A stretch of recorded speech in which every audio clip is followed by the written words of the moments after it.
그러면 사람들은 왜 하나님을 믿지 못하는 것일까요? 사람들이 예수님 믿지 못하는 이유도 많이 있겠지만 제가 생각하기로는 한 7가지 정도가 아닌가 생각을 해보게 됩니다. 예수 믿지 못하는 이유를 알면, 저절로 믿어져요. 아, 이래서 못 믿었구나. 이래서. 그 중에 하나는 걸릴 겁니다. 보십시오. 첫째, 예수님을 믿지 못하는 이유는 뭘까요? 첫째는 하나님은 영이시기 때문에 믿지 못합니다. 하나님 계셔? 그럼 보여줘봐. 보지 않으면 믿지를 않으려고 그래요.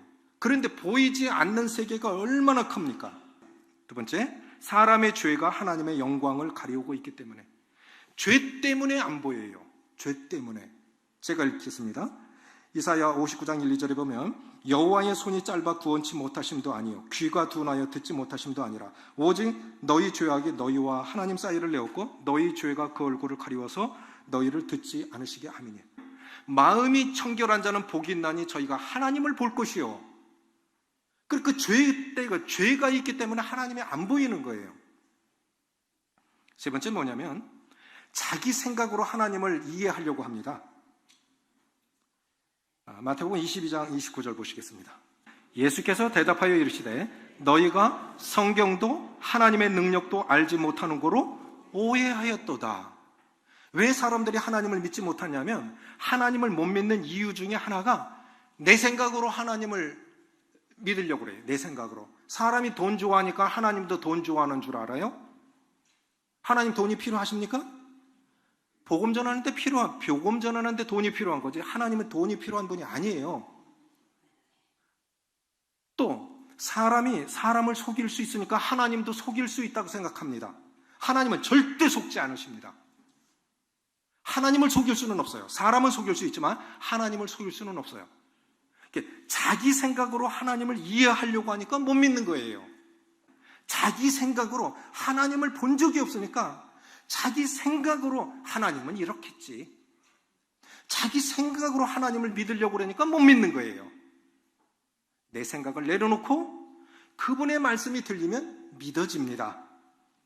네 번째 뭐냐면은 잘못된 정보 때문에 못 믿습니다. 거의 많은 경우가 이렇습니다. 주변 사람들이, 우리 부모와 조상들, 내 주변 사람들이 하나님을 안 믿으니까 안 믿는, 하나님은 없다라는 그 정보가 내 속에 입력이 되어져서 하나님은 없어. 그렇게 믿어진 겁니다. 잘못된 정보 때문에. 고린도후서 4장 4절 보실게요.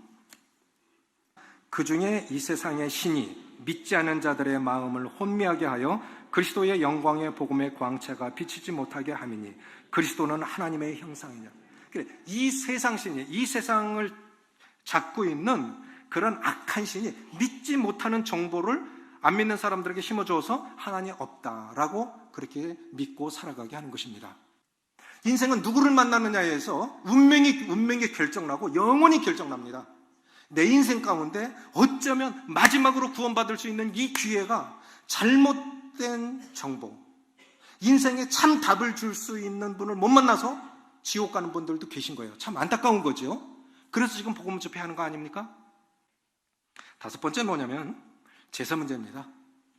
뭐 다 걸리지는 않겠지만 한국 사람들에게 있어서 제사 문제는 굉장히 중요합니다. 자, 우리가 부모님이 차에 타시면 이제 자녀들 집에 왔다 가실 때 차에 타시면 아버님 안녕하세요 하고 이렇게 절을 하지요. 그러면 차에 절을 한 겁니까? 차 안에 계신 아버님께 절한 겁니까? 빈 차에 절하는 사람이 있습니까? 없지요? 제사라는 게 바로 그런 겁니다. 영혼은 주신 하나님께로 간 거예요. 하나님께로 간 거예요. 근데 무덤에다가 떼고 절을 하고 빈 차에다가 절을 하고 빈 차에 절하는 것과 똑같은 거예요. 대구에 이군사령부가 있는데요. 그런데 그 사성장군 차도 장군이 안 타면 그 별판을 이 검은 천으로 딱 가려요. 그러면 헌병들도 그 차한테 경례 안 합니다. 사령관 차에 경례한 건 누구에게 한 겁니까? 그 차 안에 계신 장군한테 한 거죠. 그럼 장군이 안 탔으면 경례할 필요 없는 거예요. 그러니까 영혼은 이미 하나님께로 가셨는데 빈집에 대고 그렇게 할 필요 없죠.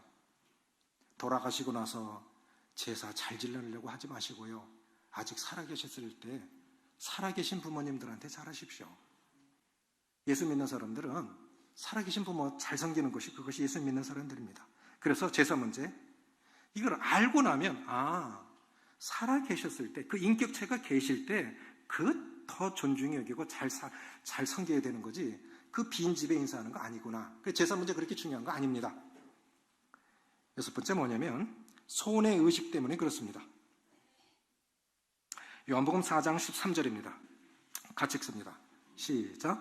예수께서 대답하여 이르시되 이 물을 마시는 자마다 다시 목마르니와 내가 주는 물을 마시는 자는 영원히 목마르지 아니하리니 내가 주는 물은 그 속에서 영생하도록 솟아나는 샘물이 되리라.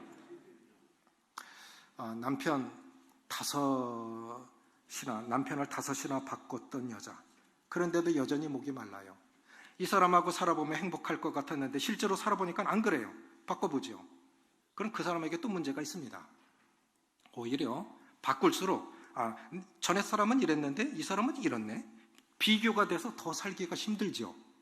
그럴 것 같아요. 제가 생각해 볼 때는. 5명 안 데리고 살아서 모르겠지만 그럴 것 같아요. 오히려 앞에 사람까지 더 비교가 돼서 더 살기가 어려울 것 같아요. 그렇지 않겠습니까? 파스칼의 팡세라는 책에 안에 보면 이런 내용이 있습니다. 사람의 마음에는 많은 방이 있다. 이성을 사귀고 싶은 욕구라는 방이 있고, 여행도 하고 싶고, 맛있는 것도 먹고 싶고, 재물도 모으고 싶고, 명예도 권세도 갖고 싶고, 많은 방들이 있는데 인간의 중심에 있는 인간의 중심 한복판에 있는 이 방은 하나님이 들어오시지 않으면 어떤 것으로도 만족이 되지 않는다. 아멘이십니까? 인간의 마음에 하나님이 계셔야 할 방에, 하나님이 계셔야 할 자리에 하나님이 계시지 않으면, 나를 창조하신 그 창조주가 자리하셔야 할 그 자리에 창조주께서 계시지 않으면 그 어떤 것을 해도 만족이 안 되는 거예요. 마지막으로 완전해지려 하기 때문에 예수님을 못 믿습니다. 처음에 보셨던 마태복음 9장 12절 보고 마치겠습니다. 12절 같이 읽습니다. 시작. 예수께서 들으시고 이르시되 건강한 자에게는 의사가 쓸데없고 병든 자에게라야 쓸데있느니라. 19장으로 돌아가십니다. 마태복음 19장 16절 시작. 어떤 사람이 주께 와서 이르되 선생님이여 내가 무슨 선한 일을 하여야 영생을 얻으리이까. 모든 종교는 다 자기가 해야, 네가 부처가 되라, 네가 하라. 그래서 이 종교의 원리는 한마디로 정의하면 적선입니다. 쌓아가는 것. 쌓을 적자에다 선할 선자. 선을 쌓아가. 네가 부처가 되라, 네가 하라. 그런데 기독교는 그게 아닙니다. 내가 어떤 일을 해야, 내가 무슨 일을 해야 구원받을 수 있죠? 그런데 예수님은 이렇게 말씀하셨어요. 19장 26절 시작. 예수께서 그들을 보시며 이르시되 사람으로는 할 수 없으나 하나님으로서는 다 하실 수 있느니라. 인간은 실패한 거예요. 안 돼요. 우리가 아무리 몸부림쳐도 우리는 구원받을 수 없습니다. 우리 스스로 내 힘으로는 어떤 노력으로도 어떤 것으로도 우리 스스로 구원에 이를 수 없습니다. 사람들은 이렇게 말해요. 교회 다니기 전에 먼저 술, 담배부터 끊어야 되지 않아요? 이렇게 얘기를 합니다. 그런데 그렇게 이게 뭐냐면 그것도 뭔가를 해서 하나님 앞에 그래도 요만큼은 하고 나가야지. 그게 아닙니다. 그냥 있는 모습 그대로 오시면 돼요. 있는 모습 그대로 오시면 돼요. 예수 믿으면 끊어집니다. 예수 믿으면 끊어져요. 참 신기한 게 있어요. 아기가 태어나서 제일 먼저 하는 게 뭡니까? 울고 그 다음에 또 뭐예요? 씻기잖아요. 사람 마지막으로 하는 건 뭐예요? 시신 왜 씻겨요? 인간 태어날 때부터 죽을 때까지 씻는데 안 씻어집니다. 안 씻어집니다. 그래서 예수님이 필요한 겁니다. 우리 구원자는 예수님밖에 없습니다. 저는 교회가 목욕탕이라고 비유하고 싶어요. 죄 많은 곳에 은혜가 있습니다. 죄 많은 곳에 은혜가 있습니다. 그래서 나 같은 죄인 살리신 그 305장은 그래서 나온 거예요.